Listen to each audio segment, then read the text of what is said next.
Greetings to all. Welcome to Future Officers Academy. Today we are going to discuss the daily current affairs of July 23. So today we are going to see the topics are economy like to grow 7% of this year, which comes under GS 3 paper Indian economy. Next, India has shifted to women-led development female labor force participation rate rising, which comes under GS 3 paper sign Indian economy. Next case topic is a case for regulating gig-based work, which comes under GS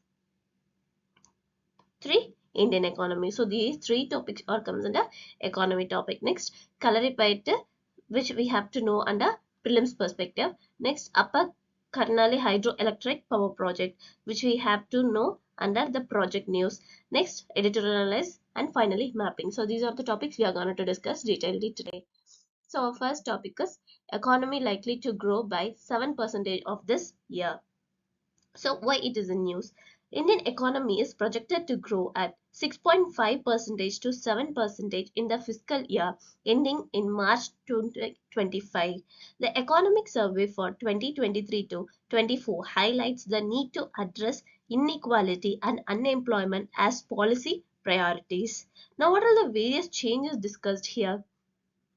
The challenges are first in IT sector. The IT sector is slowed down and in hiring and AI and labor. These are the challenges in the IT sector. Next, skill initiatives. In this first challenge is IT sector. Next, skill initiatives. In the skill initiatives, it addresses the inequality and also the skilling reboot. Next, corporate sector and economic growth. It is one of the challenges under this. So under corporate sector and economic growth, it demand and employment is there and also warning against the short termism. Next,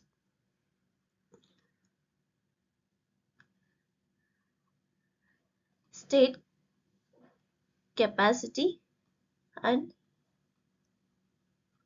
consensus building. Under this, enhancing state capacity and need for consensus is seen. Next is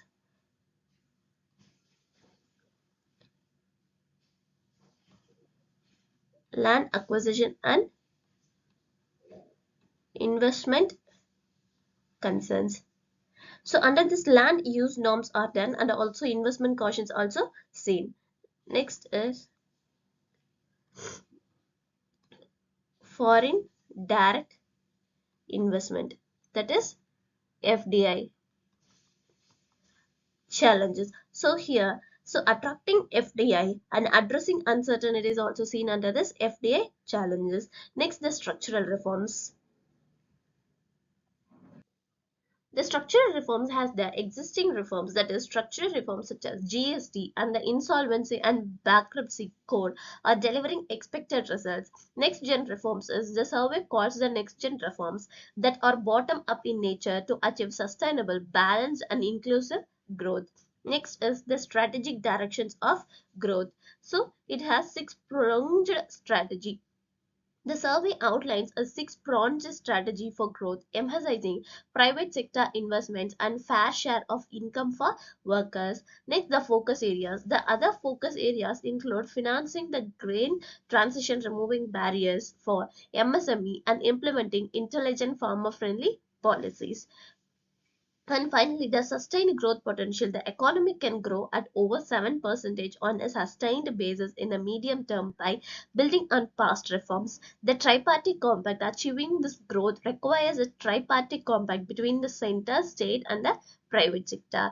So that's all from this topic. With this, we have the UPSC prelims previous year question which have been asked in 2013. Economic growth in country will necessarily have to occur if there is technical progress in the world, there is population growth in X, there is capital formation in X, the volume of trade grows in the world economy. Here the answer is C. There is a capital formation in X.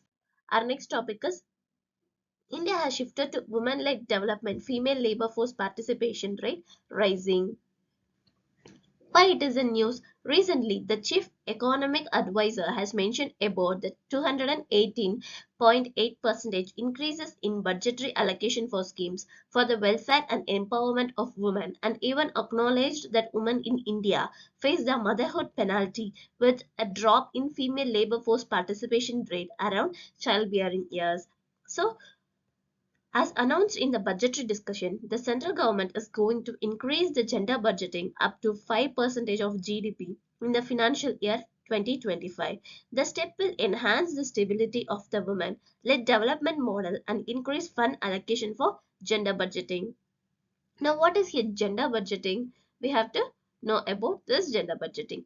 So, gender budgeting is a powerful tool for achieving gender mainstreaming to ensure that the benefits of development reach women as much as men. The rationale for gender budgeting arises from recognition of the fact that national budgets impact men and women differently through the pattern of resource allocation. Women constitute 48% of Indian population, but they lag behind men on many social indicators like health, education, economic opportunities, etc. Thus, gender budgeting is important. What is the gender budgeting status seen in India? Gender budget statement was first introduced in Budget 2005 to 6. Various ministers and departments provided information of Financial Ministry based on which gender-based statement is prepared. So this helps to monitor expenditure and public service delivery from gender perspective as means of mainstreaming women's concerns in all activities and improving their access to public resources. Also, it was instructed to all ministers and departments to open the gender budgeting cell, that is GBC. GBC, gender budgeting cell. So issues with gender budgeting in India, we have to see also those. India's gender budgeting remains in the range of 4 to 6% of the total expenditure and less than 1% of its GDP. It also lacks fiscal marksmanship, which is accuracy budgetary forecasting. Around 90% of gender budgeting is concentrated in 5 ministries when it comes to livelihood, that is MG Narega is the biggest scheme in the gender budgeting. Areas like transportation, water collection, and water security remain ignored. The last budget failed to address critical areas highlighted by the pandemic in 2021 to 22 and 2022 to 23, despite the disproportionate impact of COVID-19 on women. Now, what are the measures to bring care economy in monetized economy? So, we have to see those measures. The first measure is recognized unpaid work. Recognize unpaid work, such as recognize the economic value of unpaid care work. The next is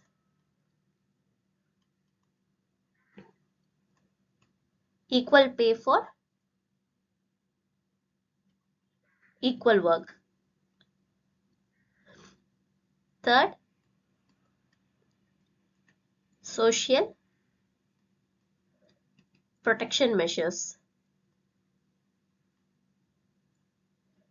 Next, supporting women's employment.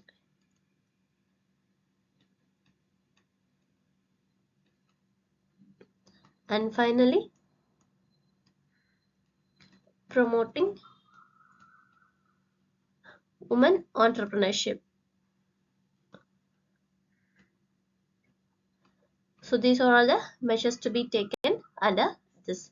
So with this we have the prelims previous year question which have been asked in 2017. Which of the following gives the global gender gap index ranking to the countries of the world? World Economic Forum, UN Human Rights Council, UN Women, World Health Organization. The answer is World Economic Forum. Our next topic is a case for regulating gig-based work. So, why it is in news? First, we have to know about that. The Karnataka government reason intend to introduce legislation for the welfare of gig workers is necessary to step to overcome the challenges to boost gig economy in India. Now, what is gig economy? As per the World Economic Forum, gig economy is defined by its focus on workforce participation and income generation via gigs Single projects are tasks for which a worker is hired.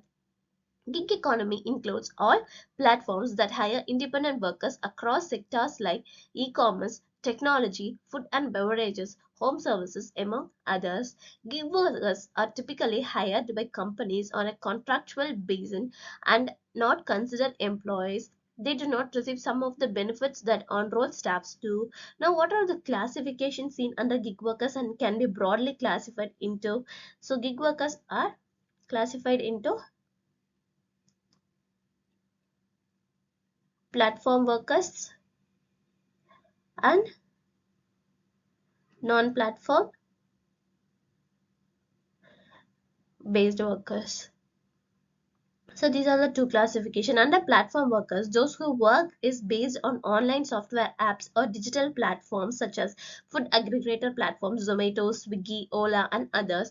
In non-platform based workers are casual wage and own account workers in conventional sectors, engaged part-time or full-time. Now, what are the benefits of this gig economy? The benefits are for workers is gig economy can provide more flexibility, autonomy, income opportunities, skill development, and inclusion. And for employers, it can enable access to a large and diverse pool of talent, low fixed cost, higher scalability, and better customer satisfaction. And for customers, it can offer more choice, convenience, quality, and affordability. Now, what are the current trends seen here?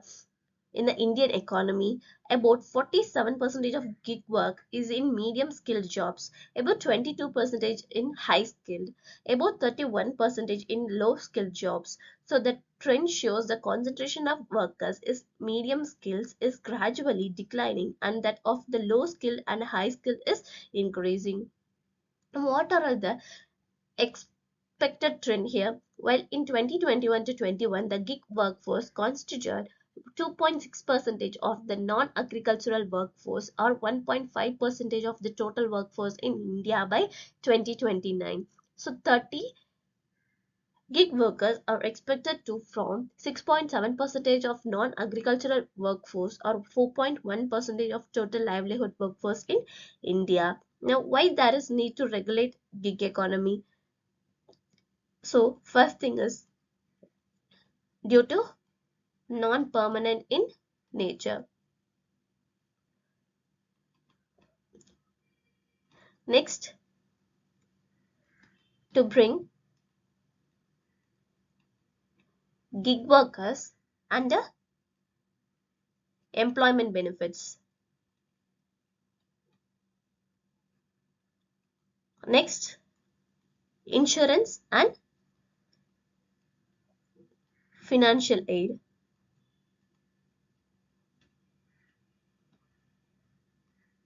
Next, to reduce inequality of income. So these are all the need to regulate the gig economy. With this we have the UPSC mains practice question. The gig economy has grown rapidly in India in recent years. In light of this statement, discuss the challenges faced by gig workers in India and suggest ways to address them. Our next topic is Kalari Paite. So we have to know about this. The Union Minister of Youth Affairs and Sports stated in Lok Sabha that the ministry has recognized the Indian Kalari Paite Federation as the regional sports federation to promote Kalari Paite in the country. So it is a traditional martial art originated and popularly practiced in Kerala. Mythology has it that warrior sage Parasurama is the promulgator of the Kalari Paite. It is composed of two words. Kalari means place of combat and Paite means fighting. The four stages of Paite are: the first stage is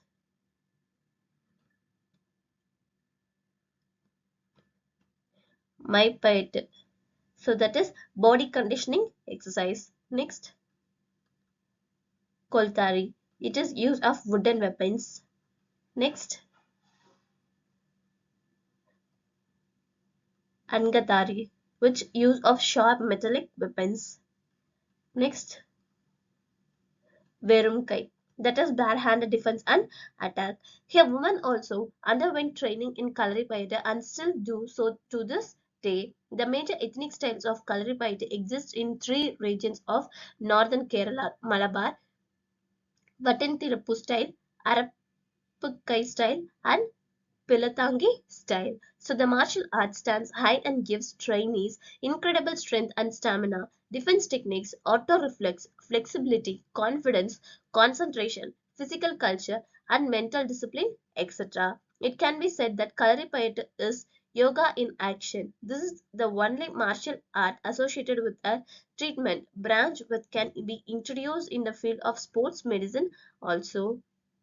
With this, we have the UPSC prelims previous year question which have been asked in 2014. Consider the following pairs: Puthukoli shawls, Tamil Nadu; Sujni embroidery, Maharashtra; Upadar Jamtai sarees, Karnataka. So here the answer is A. Only Puthukoli shawls, Tamil Nadu is famous. Next, Upper Karnali Hydroelectric Power Project. The Indian Renewable Energy Development Agency Limited, that is IREDA, is set to invest approximately rupees 290 crore in Upper Karnali Hydroelectric Power Project. So it is 900 MW run of the water hydropower project being developed on the Karnali River in Nepal. The project will supply power to Nepal, India, and Bangladesh for contracted period of 25 years. So the government of Nepal awarded the project to GMR Upper Karnal Hydro Power Limited, a subsidiary of GMR Group India, under a memorandum of understanding signed in January 2008. Here, GMR is developing the project on a build, own, operate, transfer, that is BOOT. Build, own, operate, transfer basis. The Nepal government received 27% free equity in the project as part of the MOU with GMR. It is estimated to generate 3,466 million units of electricity while offsetting approximately 2 million tons of greenhouse gas emissions a year. It will feature a concrete gravity dam, head-raised tunnels, a fish pass, feeder tunnels, surge and pressure shafts, and slit flushing tunnels. Now, what are the key facts about the Indian Renewable Energy Development Agency Limited? So, it is Mini Ratna, that is comes under category 1. Government of Indian Enterprises under the administrative control of the Ministry of New and Renewable Energy. So, it is a public limited government company established as non-banking financial institution in 1987. It is engaged in promoting, developing and extending financial assistance for setting up projects relating to new and renewable sources of energy and energy efficiency or conservation. Now, what is the motto of this? Is energy forever. With this, we have to know some of the key facts about the Karnali River. So, it is a perennial transboundary river originating in the Himalayan mountains on the Nepal side of the Tibet border, across from the holy Kailash. It is the longest and largest river in Nepal at 315 miles. More than 90% of the basin lies in Nepal. It cuts through the Himalayas in Nepal and joins the Sharda River at Brahmagat in India. Together they form the Gagra River, a major left bank tributary of Ganges. So that's all from this topic. With this, we have the UPSC prelims question which have been asked in 2023 is: read the following statements. Bugli hydropower project has been developed in river Chenab. Dulhasti hydropower project has been developed on the river Jhelum. Salav hydropower project has been developed on river Ravi. So here the answer is A. Only one is correct. Our next topic is about editorial analysis. Editorial analysis topic is heat stresses more than a degree of concern.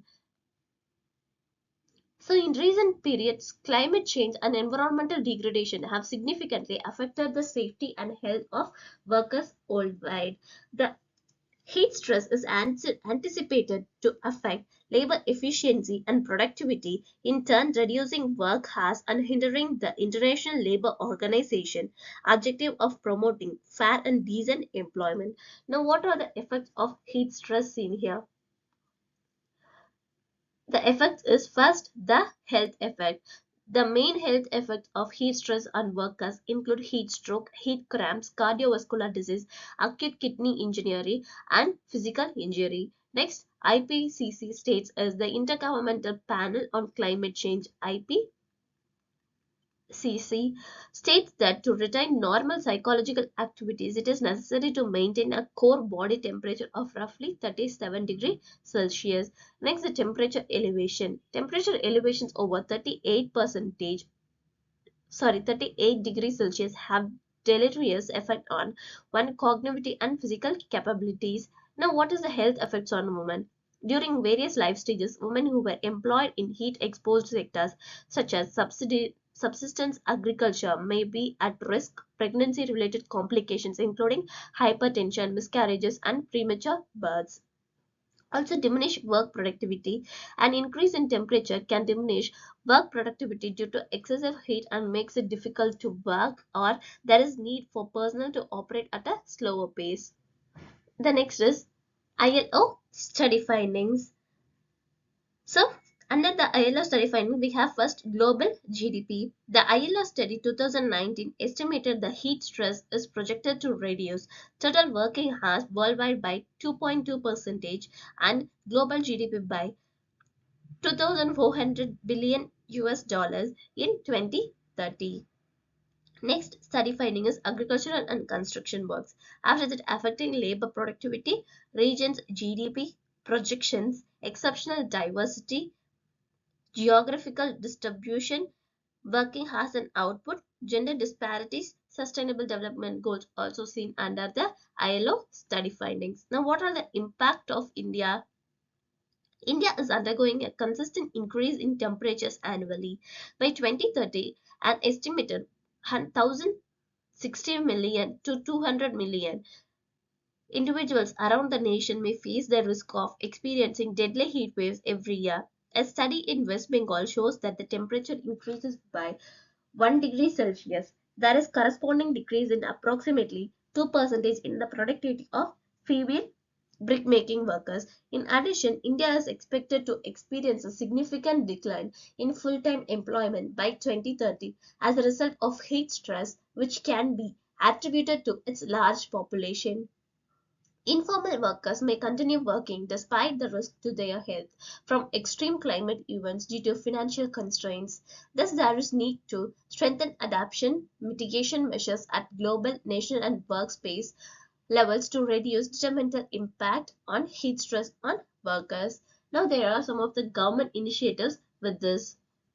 The government initiatives are prevention and management of heat wave. There are national guidelines under the title Preparation of Action Plan, Prevention and Management of Heat Wave by the National Disaster Management Authority in collaboration with the Ministry of Human Affairs. These guidelines are designed to protect the Indian workforce from the negative impacts of extreme heat. They are designed to help public officials create heat wave action plans for both urban and rural areas with a focus on the general population.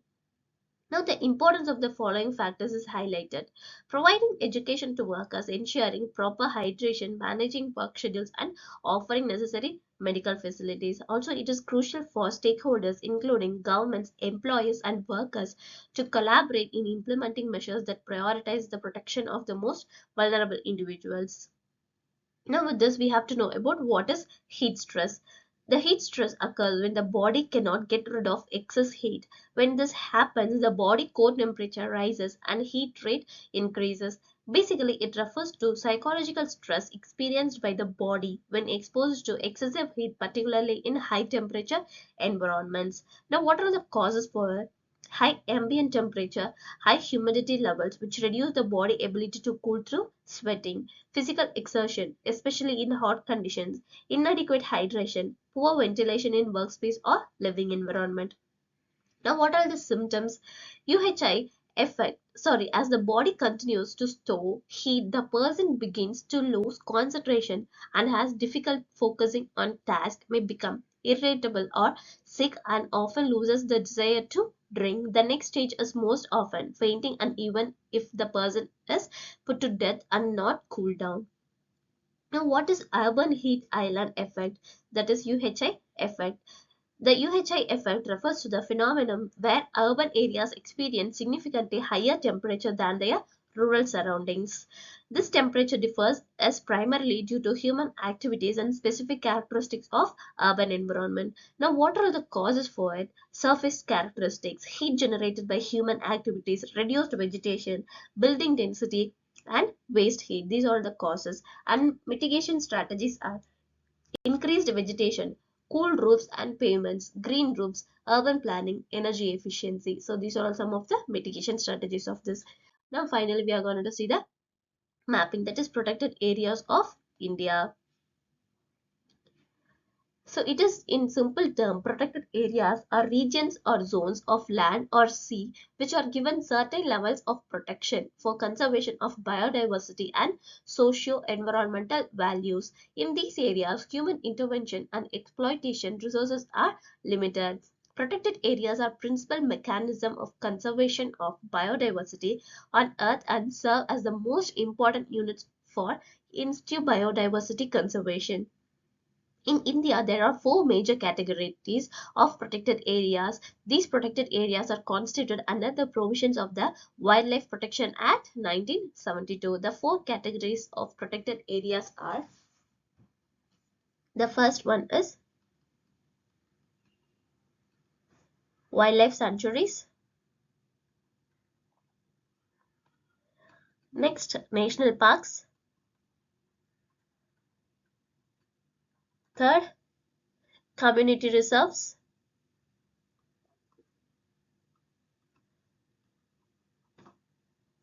and fourth conservation reserves. So apart from these protected areas, India also has the following things such as biodiversity reserves, tiger reserve, and elephant reserves, also marine protected areas. Forest and wildlife are included in the concurrent list of India Constitution. Therefore, the Union government makes the policies and plans for wildlife conservation. On the other hand, the state forest departments are the ones implanting those national policies and plans at the state level. National Board for Wildlife, that is NBWL,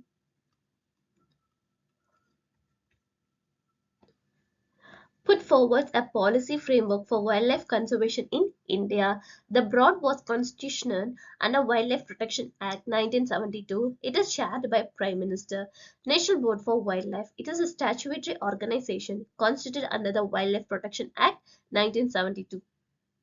Its role is advisory in nature and advises the central government on framing policies and measures for the conservation of wildlife in a country. The primary function of board is to promote the conservation and development of wildlife and forests. It has the power to review all wildlife related matters and approve projects in and around national parks and sanctuaries.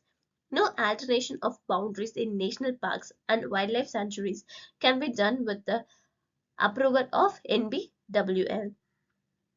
Now, with this, we have to know about the Wildlife Protection Act 1972 with Amendment Acts of 2003 and 2006. It provides for the protection of plants and animals in India. The aim of the Act is to ensure ecological and environmental security of India. It is a principal act that contains provisions for setting up and managing national parks, sanctuaries, and other protected areas.